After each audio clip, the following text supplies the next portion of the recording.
Seguimos aquí en Poder Pensar. Les decíamos en el comienzo del programa que la intención de hoy era poner bajo la lupa la economía del país, la marcha de esta administración del gobierno de José Mujica, pero también lo que fue la administración del Frente Amplio en su primer gobierno, el gobierno de Tabaré Vázquez.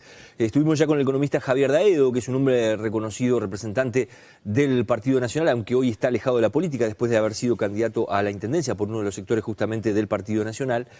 Vamos a recibir a dos economistas que pertenecen a una red de economistas de izquierda. Le estamos dando la bienvenida a Antonio Elías. Gracias, Elías, por estar con nosotros hoy. Gracias a ustedes. Y también está con nosotros Gustavo Melasi, otro economista de esta red de economistas de izquierda del Uruguay. Gracias por venir. ¿Qué tal? Por favor.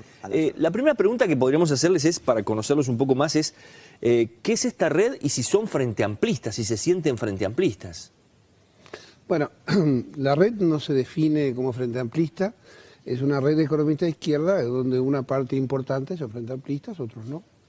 No nos caracterizamos por una definición política, sino por una definición conceptual de cuál debe ser el papel del Estado en la economía, digamos, de una manera así bastante concreta. El Estado sería el eje de la definición de esta red, dice usted, sobre el rol que tiene que jugar, básicamente. Y sí, en gran medida lo que estamos discutiendo es qué es lo que debe hacer el Estado en el proceso económico para llevarlo a aquellos objetivos que entendemos esenciales, tales como el imperativo ético de eliminar o reducir al mínimo la explotación del hombre por el hombre, la recuperación de la soberanía nacional y la independencia económica para elegir cuál es el proyecto estratégico que nos interesa.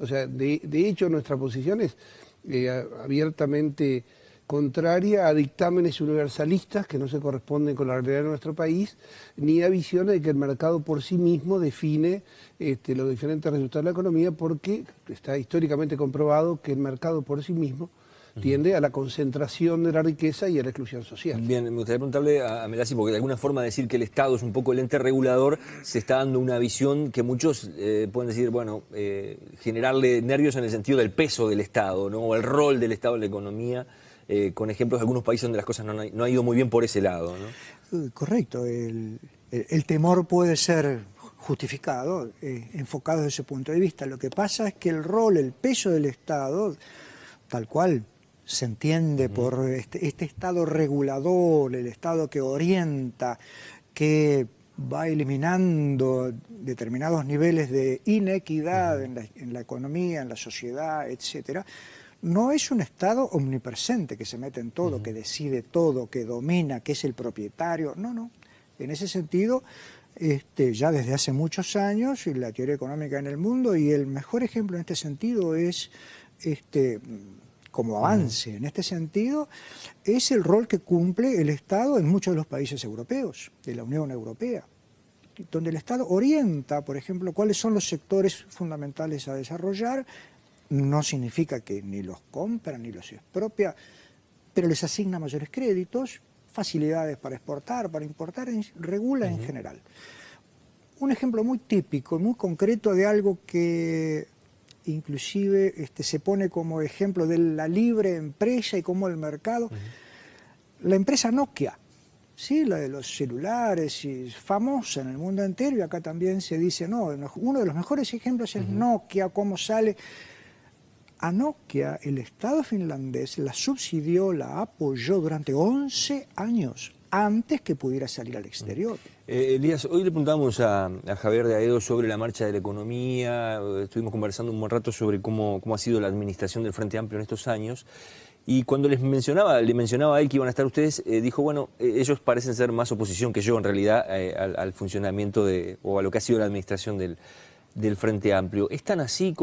Se lo preguntamos a él también, ¿es un modelo el que está aplicando el Frente Amplio de izquierda, de economía de izquierda? Bueno, nosotros tuvimos el gusto de escucharlo a Javier, y claramente él contestó, él dijo, se está aplicando el mismo modelo que se aplicaba antes, y se supone que la lucha que tenemos los militantes de izquierda por cambiar esta sociedad a través de las diferentes organizaciones políticas, tenía un proyecto propio, no tenía como proyecto asumir y tratar de corregir el modelo de los partidos tradicionales, al cual cuestionamos durante muchísimos años. Usted dice que eso es básicamente lo que ha hecho el Frente Amplio, administrar un modelo que ya venía y seguir con esas características. Diría más, lo profundizó porque el periodo de mayor inversión extranjera directa en este país es desde 2005 para acá. ¿Y está mal eso? No.